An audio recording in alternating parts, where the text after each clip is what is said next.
What's up guys, Bobby Macy here with SeeMyCampsite.com. Today we are at Goblin Valley State Park in Utah. Goblin Valley is known for its desert landscape and incredible hoodoo formations that took thousands if not millions of years to form. We spend days filming, editing, and dodging mosquitoes to make these videos. Help us itch a little less. Consider donating at SeeMyCampsite.com/donate or scan the QR code on your screen. Now, Goblin Valley is located about 225 miles from Salt Lake City. It's basically in the middle of nowhere in Utah, but this place is amazing. And today, we're gonna talk all about it, we're gonna show you it, and we're gonna show you the campsite because you can camp here for very affordable prices, both RVs and individual tents. Ready? Let's go.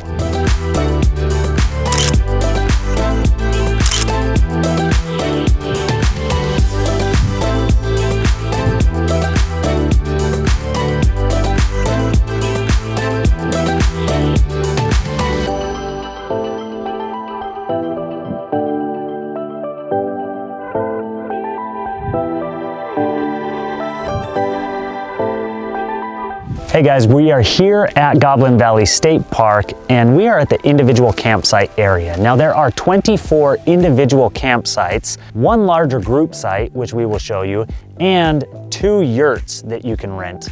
Now there are some commonalities among all of these campsites. What can you expect? Each campsite is going to be equipped with a fire pit. Pretty standard, metal ring, you can use it to cook.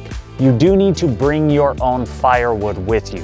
Each campsite is going to be equipped with a curbed area that has nice flat dirt for you to pitch a large tent. With each campsite, you can use other areas to pitch a tent. It's just not going to be guaranteed that you will find a flat surface. Now, we talked to the hosts here at the park and the rangers. They told us that each campsite can have up to 3 tents. Each campsite also comes with a picnic table and a pavilion, which does provide some shade. That is absolutely essential in the warmer months. The other thing to know about this area is there's not an individual water spigot at each site. They are scattered throughout. You can access water, but not each individual site has that guaranteed. If you have an RV, there is one fill and dump station right here on site. Very useful, very convenient. Every site here, regardless of whether it is an RV site or a tent site, is within walking distance of bathrooms with flushing toilets and running water.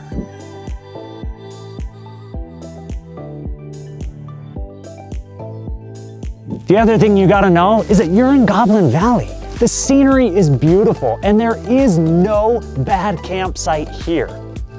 Next, we're going to show you each individual campsite.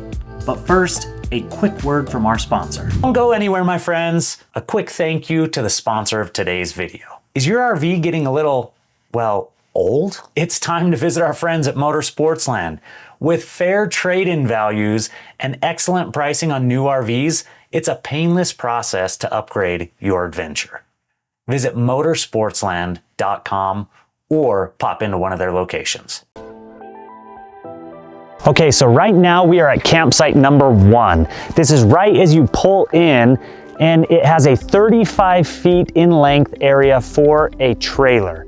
So you can easily pull through with your RV and or truck if it's within that length. Campsite 1 is also nice because it is extremely close to the restrooms. Now with campsite 1, there is space for you to camp comfortably in your RV, but there is also a pad for a tent that is 14 feet by 10 feet. It will fit a large tent. Right now I'm standing in front of campsite number 2. This is an RV site very close to the restrooms, the closest site to the restrooms. Now as you can see, this pad is enormous. You're going to be able to fit a monster of an RV or truck here, or if you don't have an RV or a trailer, you'd be able to fit your truck and your trailer side by side. There are a lot of variations that can work with this site. We are at campsites 3 through 6. Now, these are grouped together a little bit. Each is still its own individual site. Each comes fully equipped with 2 parking spots. You can fit 2 vehicles by themselves for each campsite. Sites 3 through 6 are directly across the street from a water spigot that you can use and the restrooms. Campsite number 7 is a back-in RV spot. Still have the tent pad, very close to the restroom, very close to a water source, and clearly the aesthetics do not disappoint. So here we are at campsite 8. This is a pull-through RV spot, as you can tell, but this one is so nice because it's nestled up against that red rock. Campsite number 9, another pull-through spot, similar to campsite number 8, meant for RVs, but it does have the tent pad. Now you can see behind me that this tent pad is very close to the area where your car or your RV is going to be pulled through. So some people will like that, other people maybe not so much, but regardless, you are close to a water source and the restrooms. Campsites 10 through 12 are individual tent sites. Now, these ones are top notch, specifically number 12. It is nestled behind this red rock, and wow, you have your own little paradise back there. Campsites 13, 14, and 15 are each RV back-in sites. They are on the same side of the road, and they each nestle up to this great red rock. They're close to restrooms, and ultimately, they do not disappoint. All right, now I'm going to show you campsite 16, which is on the opposite side of the road from 13 through 15. But once again, we have backup RV parking, and this site is huge. All right, walk with me as I show you campsites 17 and 18. Now, these are a little bit more isolated than some of the other individual campsites, but as you can tell, they are nestled up against the red rock. You are right next to some of the RV sites. So, you know, if the park is crowded, you're still gonna see people, but nonetheless, you're definitely gonna still have your space. All right, so campsite 19 is its own little piece of heaven here. One thing that's different from the other campsites is you now have 3 individual parking spots. You have more space by yourself. The only potential con with this specific campsite is you are a little closer to the road that leads to the amphitheater and the yurts. And this is a one-way loop, so it is a heavy traffic area. So while you get the isolation with more space away from the other campsites, you still have car traffic coming through here. I'm excited to show you campsite number 20. Now, the view is a little bit different here than the other campsites. As you can see, this view overlooks most of the other RV or individual campsites because it's right at the edge of the campsite area. But you still have an enormous pad for an RV and or truck or trailer, and you've got your tent site. You're still close to the bathrooms, a little bit further away than some of the other sites, but definitely within walking distance. Campsite 20 is one to be remembered. Okay, so campsite 21 is on the opposite side of the loop. As you drive through the rest of the campsites, you're then going to end up here as if you're on your way out. It's directly across from the dump and fill station for RVs, but it is a back-in RV site, and you do have your own individual water spigot, which is nice. In between campsite 21 and 22, you'll find the restrooms, but you're also gonna find this area where you can dump your garbage, and you can also fill and dump any waste from your RV. Directly at the heart of these campsites are the restrooms. You've got warm showers, you've got flushing toilets, and running water for all your sanitation needs. Campsite 22 is an ADA site, so for persons with disabilities, this is perfect. It's also the closest to the restrooms. It's a pull-through site for your RV as well, and as you can see, the actual tent area is a little bit raised. Campsite number 23, incredible aesthetics. I mean, that view, hard to beat, but it's also very close to the restrooms, has this back-in RV spot. Campsite number 24 is the last individual site. Still very close to the restrooms, has a reverse-in RV site that is extremely long, and you are just going to enjoy your time here. All right, so you can see behind me, we have 5 large parking spots. Now, the largest is 45 feet in length. The smallest is 40 feet in length. Now, the reason that's important is the size of your truck and trailer, right? This group site is compelling because it fits up to 40 people. Now, you could park your trailers and obviously camp in the parking lot, or there are plenty of areas where you can pitch a tent on soft sand. And you've got the beautiful red rock here. You've got little visibility of some hoodoos, and ultimately this is just a paradise where families can recreate and have fun. You've also got a disc golf course, which you can bring your own discs, or you can retrieve them from the main area where you enter the park. Now, the disc golf goes all across the campsite areas. It enters the group site, it enters some of the individual sites, it's the surrounding area. So it's a lot of fun, but you can participate in this regardless of whether you rent an individual site or the group site. Now, the group site is gonna run you approximately $135 per night, and you can also have up to 10 vehicles, individual vehicles here in a parking spot, along with those 5 RV/truck spots that I already mentioned. So one of my favorite things about this group site is the idea of having extended family or friends come with me here. And that's interesting because we've got this area that is really just yours.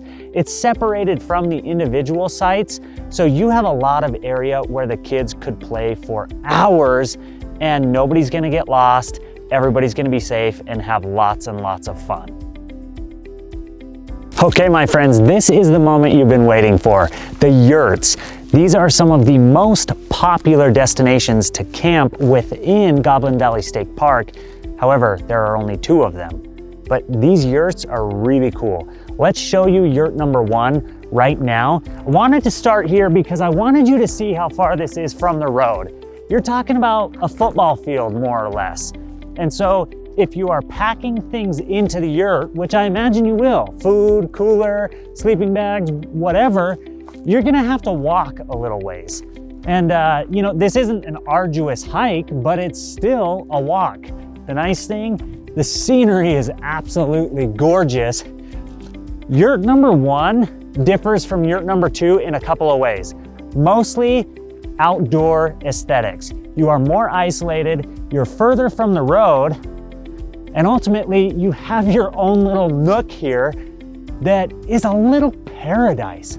So if you're a family or if you're a couple and you want a little bit more isolation from the rest of the other area in the park and from the other yurt, this is a great place to be. Okay, so yurt number 1, this is nice. Nice little deck area with some camping chairs that you can just overlook the road, kind of the desert landscape. But then also, you have a nice Weber grill here. And that comes included with the price you pay for these yurts. Let's go inside. Both yurt 1 and 2 are basically identical inside. It's the same format, same floor plan. The only difference is really the outdoor aesthetics of each. Here we are at yurt number 2. This yurt is awesome. It's also ADA approved, so therefore people with disabilities are able to use this yurt quite easily. Now follow me in. I want to show you what we got here. A few simple steps, but we also have a ramp that is very convenient for anybody in a wheelchair. We have a nice deck area that is wood, some nice little chairs. I mean, if I just want to sit here and enjoy my time with some genuine privacy. I mean, this yurt is far away from any other campsite. So I can just sit here and I can enjoy the peace, the quiet. It overlooks the amphitheater area, but now come inside. You gotta see this. We are inside yurt number 2, fully equipped with a nice little dining table, nice little sofa here that looks like it's a futon sofa if you need it to be. And we've got some shelving, but these yurts come fully equipped with heat and air. So if it's summer and it's super hot, great, but you can also camp here in the winter. And we also have a queen bed on the bottom with a bunk bed and a single bed on top. This is a nice yurt. Now, a couple more things you might want to know before you decide to visit the park, and that is a little bit more about how these campsites are actually laid out. We've given you the ground version. This is a drone shot where we have numbered each campsite accordingly for your reference. We also thought it might be helpful for you to know that there is very poor or absolutely zero cell service depending on where you are at in the park.